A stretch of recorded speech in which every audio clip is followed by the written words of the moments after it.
अंगणवाडी सेविका अडचणीत आहेत. गेल्या काही महिन्यापासून त्यांना पगार मिळत नाही. संक्रांतीचा काळ असल्यामुळे त्यांच्यासाठी आनंदाचा क्षण देण्याचा हा प्रयत्न आहे.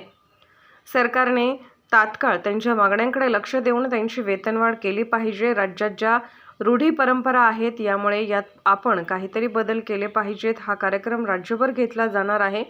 राज्यातील अनेक ठिकाणी हा कार्यक्रम घेतला जाणार आहे. विरोधी पक्षातील नेत्यांवर ईडीची कारवाई केली जाते. विरोधी बोलला की त्याच्यावर कारवाई केली जाते. ही नवीन पद्धत गेल्या 8 वर्षात सुरू झालेली आहे आणि त्याच्यामुळेच रोहितला नोटीस आली असावी अशी चर्चा आहे. हा देश संविधानाने चालतो. राज्यात जर बेरोजगारी, शेतकऱ्यांच्या मालाबद्दल बोलणं, आवाज उठवणं हा जर गुन्हा असेल तर तो गुन्हा मला मान्य आहे. सत्ताधाऱ्यांना हिरड्याची चौकशी म्हणजे एक इव्हेंट वाटत असेल. भाजपने ज्यांच्यावर आरोप झाले त्यानंतर ते भाजपमध्ये गेले, मग त्यांच्यावर झालेल्या आरोपांचे काय? आणि भाजपमध्ये गेल्यावर भाजप त्याला वॉशिंग मशीनमध्ये घालून स्वच्छ करते. देशात सुरू असलेली दडपशाही आम्ही सहन करणार नाही. केस सुरू आहे. शरद पवार हे 28 वर्षातून या असेंब्लीत आले. प्रत्येक सुनावणीला शरद पवार हजर राहत आहेत. राष्ट्रवादी काँग्रेस पक्ष हे शरद पवारांचं बाळ आहे. त्यांनी सगळ्यांना प्रेमाने वाढवलं. त्याच्यातून देशाला आणि राज्याला चांगलं नेतृत्व मिळालं. चांगल्या वातावरणात मीठ टाकण्याचं पाप एका अदृश्य शक्तीने केलं आहे. मी एवढा विचार करत नाही. झालं गेलं गंगेला मिळालं. नेहमी सत्तेच्या मार्गाने चालावं आणि आता हा आमचा संघर्षाचा काळ आहे आणि शेवटी सत्यमेव जयते. शक्यता नाकारता येत नाही. ही अदृश्य शक्ती नक्की काय निर्णय घेते? कागदपत्रे आणि जे काही सत्य आहे ते शरद पवारांच्या बाजूने आहे. मराठा समाजातील तरुण अगदी शांततेने मुंबईला येत आहेत. त्यामुळे पोलीस आणि प्रशासनाची जबाबदारी आहे. अर्थात त्यांना सहकार्य केलं पाहिजे, कारण ही लोकशाही आहे. प्रत्येकाला आंदोलन करण्याचा अधिकार आहे. त्यांना जी काही यंत्रणा लागेल ती प्रशासनाने पुरवावी हे प्रशासनाचे कर्तव्य आहे. शक्यता न करता येत नाही. सरकार फक्त तारीख पे तारीख देत आहे. देवेंद्र फडणवीस विरोधी पक्षनेते असताना म्हणाले होते की एखादी गोष्ट करायची नसल्यावर तारीख पे तारीख आणि कमिटी आणि रिपोर्ट हे त्यांचं वाक्य आहे. आरक्षणाचा मुद्दा आल्यानंतर सरकारने शब्द दिला. त्यामुळे सरकारने सर्वेक्षण तातडीने करायला पाहिजे. मराठा, धनगर आणि लिंगायत समाजाला आरक्षण मिळालेच पाहिजे.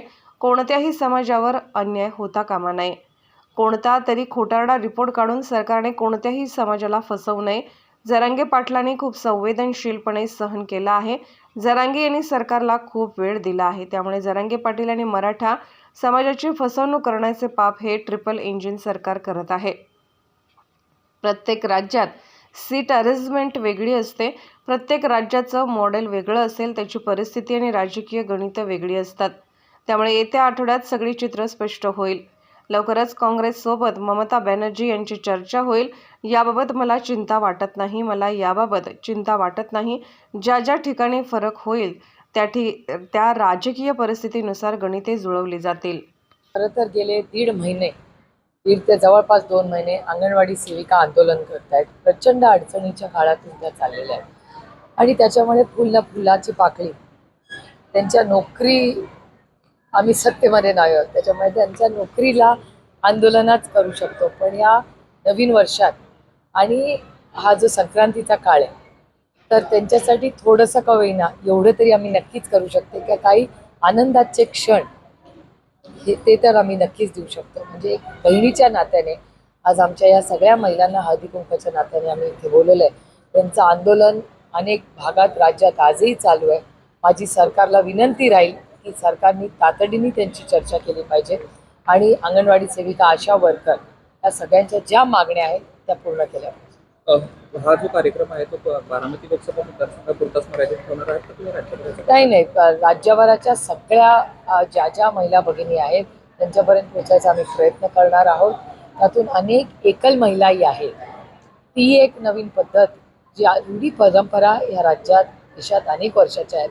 पण शेवटी आपण सगळ्यांनी त्याच्यात काहीतरी बदल जे शेवटी आपण सगळे शिकलो, काहीतरी सामाजिक परिवर्तन झालं पाहिजे. त्याच्यामुळे त्याही महिलांना हळदी कुंकवाचा कार्यक्रमात सहभागी करून त्या पहिल्या कुंकुमाला लावतात. म्हणजे ज्या जुन्या काही अंधश्रद्धा असतील तर कुठेतरी आपण त्याही थांबवल्या पाहिजे आणि या सगळ्या महिला भगिनींना सगळ्या सुखाच्या क्षणात त्यांना इन्क्लूड केलं पाहिजे. त्यांनाही आपण बरोबर घेतलं पाहिजे आणि त्यांना प्राधान्य दिलं पाहिजे अशाही कार्यक्रम. काल रोहित पवारांची ईडी चौकशी झाली, पुन्हा एकदा बोलवलं. काय नेमकं कारण असं बोलवण्याच्या संदर्भात? रोहित पवारांशी काल तुम्ही दिवसभर गेटवर होता आणि रात्री देखील तुम्ही त्यांच्यासोबत होता. खरं तर आपल्याला सगळ्यांनाच माहिती आहे की विरोधी पक्षातल्या 95% लोकांना आईस म्हणजे इन्कम टॅक्स, सीबीआय आणि ईडी याच्या नोटिसेस आहेत. आणि हे मी म्हणत नाही, हा आरोप नाही आहे माझा, हा भारत सरकारनीच तुमच्या चॅनलवर दिलेला ऑफिशियल डेटा आहे, वर्तमानपत्रात चालेल. त्याच्यामुळे विरोधी बोलला की त्यांना आईस करायचं म्हणजे इन्कम टॅक्स, सीबीआय, ईडी ही नवीन पद्धत गेल्या 8-10 वर्षात भारतात सुरू झालेली आहे. कदाचित त्याच्याचमुळे त्यालाही नोटीस आली असेल. त्यामुळे अशी एक दबती चर्चा सगळीकडे समाजात ऐकू येते. ठीक आहे, पण शेवटी हा देश संविधानाने चालतो, त्याच्यामुळे संविधानातही विरोधाला जागा आहे. आणि भारतरत्न डॉक्टर बाबासाहेब आंबेडकरांनी नेहमीच सांगितलं पाहिजे, सत्ताधारी पक्ष असला तरी विरोधकही असलाच पाहिजे. त्यामुळे आम्ही काय विरोध करतो? आम्ही फक्त कांद्याला भाव मागतोय, आम्ही दुधाला भाव मागतो, दुसरं काय मागतोय आम्ही?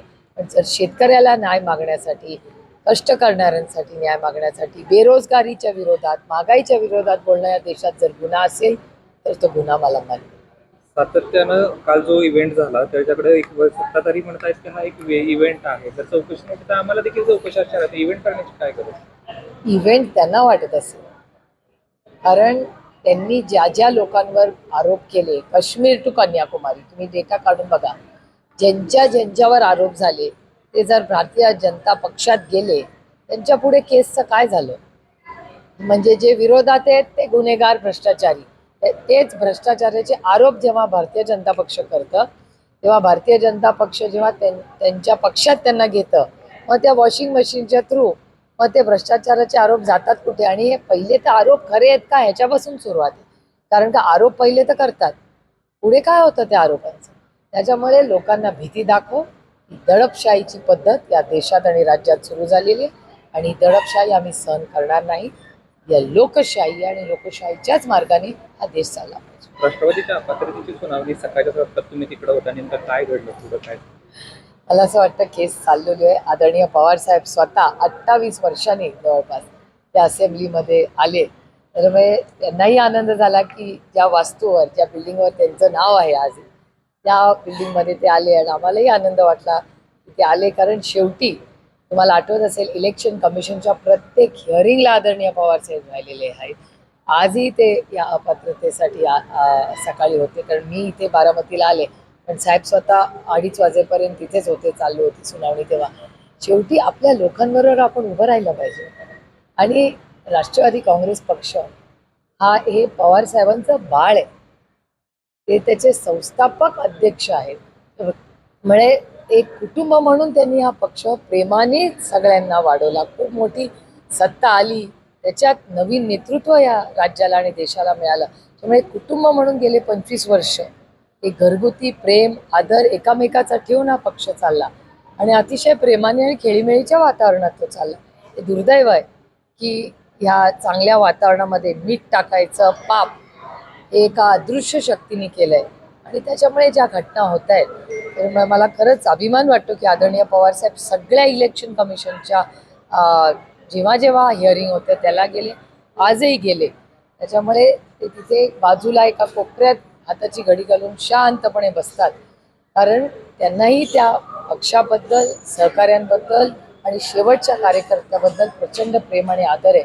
आणि आज पवारसाहेब जे काही आहेत हे महाराष्ट्र आणि देशातले असंख्य मायबाप जनतेच्या प्रेमामुळे आज आहोत, याची जाणीव आम्हाला. ज्यावेळेस एकनाथ शिंदेंनी अशा प्रकारचं बंड केलं होतं आणि शिवसेनेवरती दावा केला होता, त्यावेळेस अजित पवारांचा एक व्हिडिओ तुम्ही देखील बघितला असेल की वेगळा पक्ष काढायचा ना, तो पक्ष काय त्याची आठवण कुठेतरी होते.